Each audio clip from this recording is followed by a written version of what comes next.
Samantala, nag-insert umano ang halos lahat ng senadora sa 19th Congress ng tig-100 bilyong piso sa budget para ngayong taon, ayon kay Senate President Pro Tempore Panfilo Lacson kahapon.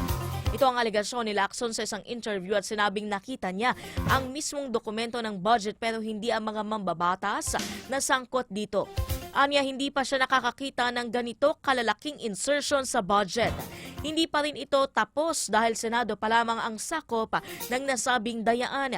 Hindi man ganap na iligal ang mga budget insertions, mali na ito kung papasok na ang sariling interes.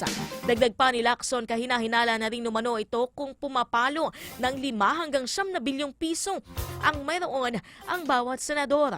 Ito ang scheme na pinagmumula ng korupsyon dahil wala di umanong lalaro ang pera ang mga District Engineering Office kung walang budget insertion. Panawagan ni Lacson, amyendahan ng mga mambabatas ang pondo na ina-allocate sa mga malalaking proyekto, mapa-budget man para sa mga gusali, pangkabuhayan o social services.